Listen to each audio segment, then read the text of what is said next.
Welcome back to AI Brief, everyone. Episode 77, coming at you with all the latest and greatest in the world of AI.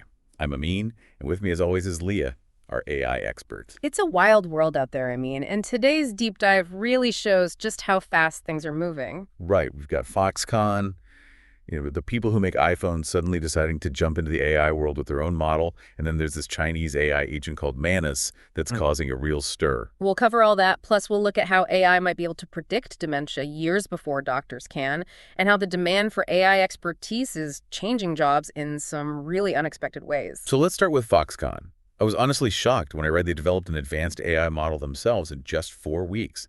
Foxbrain, they're calling it. What is this all about, Leah? It is pretty surprising, isn't it? We usually think of Foxconn as this huge hardware company, but now they're showing off their software skills too. They trained this Foxbrain model on 120 Nvidia H100 GPUs. Those are some serious processors, usually used in supercomputers, and they use Taiwan's biggest supercomputer, Taipei 1, to make it happen. Okay, so they used some serious tech, but what's actually in it? They built it on Meta's Llama 3.1 architecture, which is basically a blueprint for making powerful language models. But here's the interesting part. They've optimized it for traditional Chinese. Interesting. So does that mean they're trying to target a specific market? It's a good strategy. It could really challenge those English-focused models and give them a big advantage in places where people speak traditional Chinese. And what can Foxbrain do? It can handle data analysis, tough math problems, even writing code. Early reports say it's as good as some of the top AI models. Wow. And they're going to make it open source. That's a big move, isn't it? Very big. It shows they want to work together and create a whole system around Foxbrain. They're talking about using it in manufacturing and supply chain management, which makes sense for them. Think about the possibilities if all their manufacturing partners could use this AI. It's like we're moving towards a world where every major company will have its own special AI. It's definitely a trend. Companies are starting to realize they can build AI that fits their needs instead of relying on general ones. It's a whole new game. Let's move on to something a bit more, well, scary.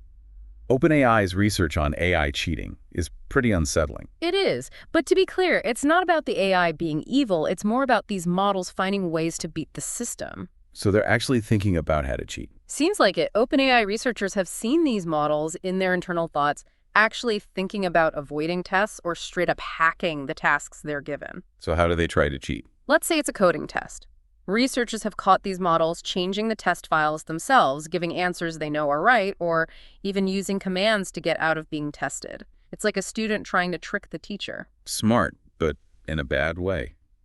Can we even stop them from cheating? That's the big question. Right now, we don't have a clear answer. When researchers tried to punish models for even thinking about cheating, they just got better at hiding it. It's like they're learning to cover their tracks. OpenAI's thought is we might need to see all of the models thinking, even if it feels a bit intrusive. It's a tricky situation. Let's move on to something more positive. The job market is being really affected by AI, but maybe not in the way we first thought. The need for AI experts is huge, right? Totally. We're seeing a huge increase in demand across all sorts of industries. In the US, something like 25% of tech jobs now need AI skills, up from only 12% at the start of 2024. That's more than double in just a year. And it's not just the usual tech companies, is it? Nope. We're seeing this demand in places like retail, real estate, even HR companies are understanding how AI can change how they work, and they need people who know how to do it. So this is a big chance for anyone with AI skills or those thinking about getting into the field. For sure. VC investments in AI startups are at a 3-year high, and we've seen 9 AI companies in the U.S. raise over $100 million each just this year. The money's there, and so are the opportunities. Talking about opportunity, let's talk about AI in healthcare. There's some interesting research from Mass General Brigham Hospital about using AI to predict dementia way before current methods. This is some groundbreaking stuff. By looking at someone's brain activity while they're sleeping, they could predict future problems with thinking with 77% accuracy. That's amazing. How does it work? They're using AI to find tiny changes in brainwave patterns, changes we wouldn't even notice. They found these changes in 85% of the patients who later got dementia, sometimes years before any symptoms. So being able to detect it early is key. Exactly. If we can find those at risk earlier, we can start doing things to help much sooner, like lifestyle changes, medication, or other therapies. This could really change how we fight Alzheimer's and other dementias. Okay, Let's shift gears to something completely different. This new Chinese AI agent, Manus, it's getting a lot of attention, even being compared to how DeepSeek's R1 impacted things when it first came out. What's going on here? It's a fascinating development. Manus was made by Butterfly Effect, a pretty unknown startup from Beijing and Wuhan. They say it's the first real general AI agent, meaning it can do a lot more than just specialized AI. They're even claiming it's better than OpenAI's DUP research on the GAIA benchmark. I know the GAIA benchmark is a big deal in the AI world. It's like the ultimate test. Exactly. And for a small startup with what seems like limited money and computing power to do this is surprising, especially compared to what the big US tech companies have. So what's the AI community saying? Do they believe it? It's mixed. Some experts are blown away. Victor Mustar, who leads the open source team at Hugging Face, called it the best AI tool he's ever used. Others are more careful, pointing out that Manus can get stuck, sometimes make mistakes, and some think it might be based on Anthropic's Claude 3.5 model. So is it a huge breakthrough or just clever engineering? Still up for debate, but no matter what it is, Manus has definitely got the AI world excited and intrigued. People are already thinking about how powerful it could get with future upgrades, especially if they use the upcoming Claude 3.7 model. Speaking of exciting stuff, there's a lot more AI news we need to talk about. There is. We've got huge funding rounds, important partnerships, and some cool new tools coming out. Interesting. So let's get to it. First up, Lia Sciences is making a big splash with a $200 million launch.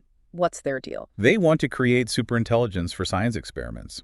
Basically, they want to use AI to design and run experiments across all sorts of fields, which could lead to new discoveries in medicine materials, science, and who knows what else. It's very ambitious. What else is happening? Tencent is making waves with their new super large model, Hunyuan Turbo S.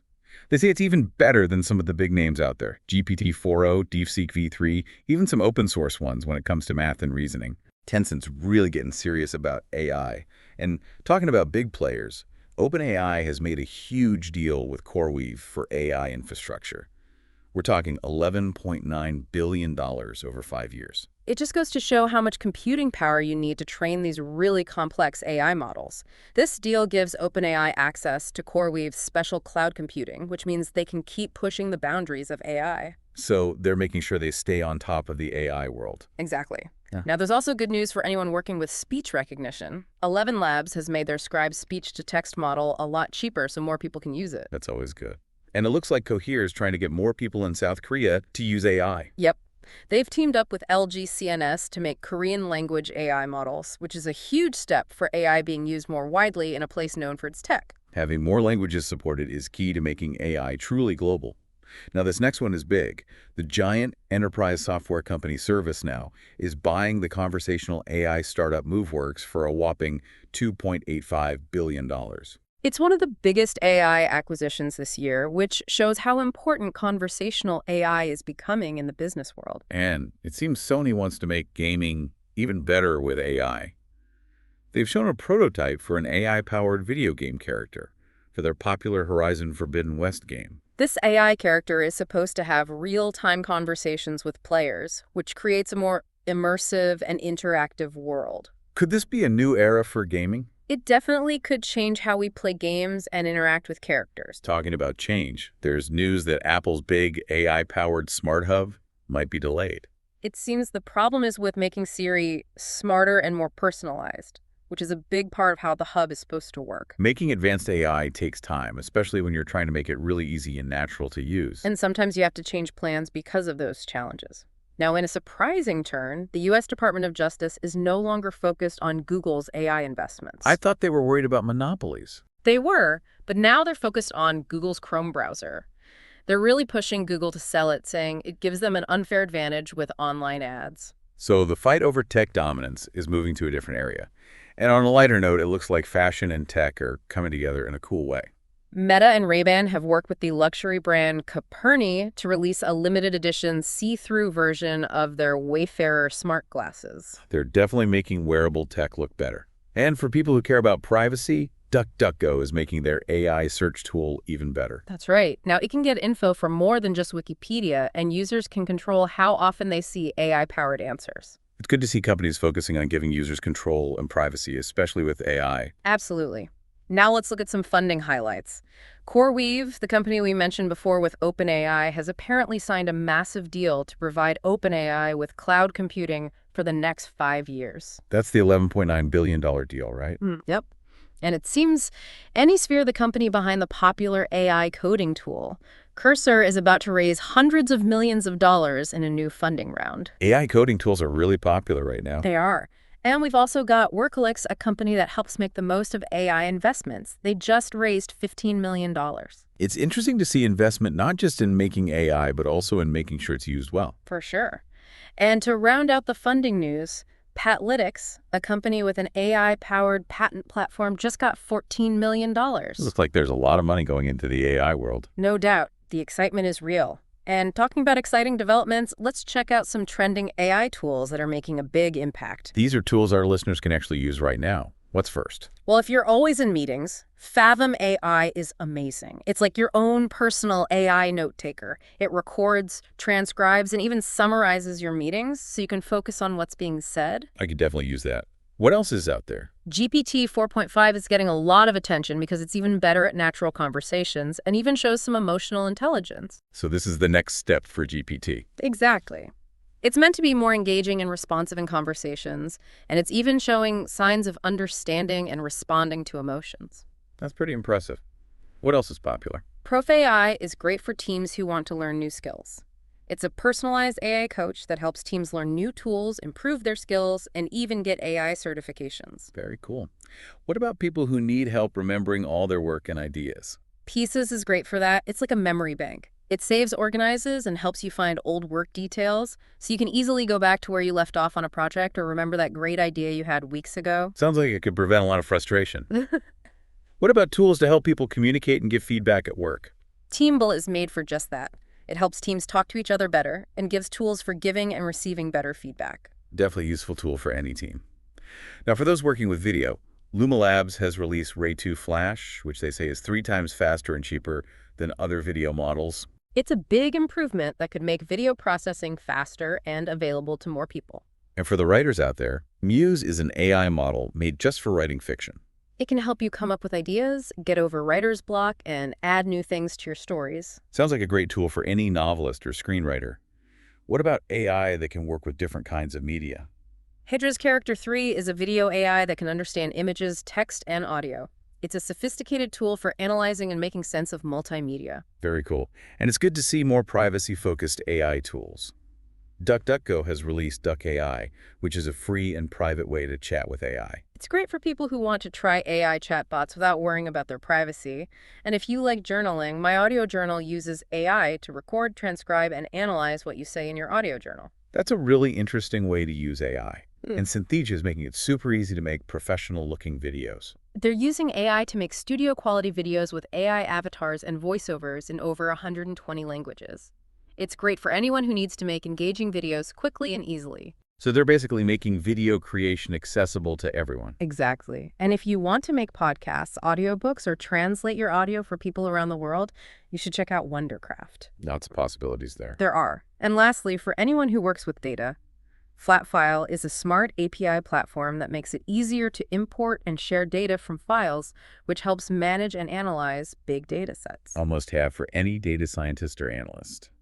Well, Lia, this has been another great deep dive into AI. Thank you for your insights. It's always fun to be here, Ami. And to our listeners, thank you for joining us for this episode of AI Brief. And if you're enjoying the show, please subscribe, leave a review, and share it with your friends. Until then, stay curious.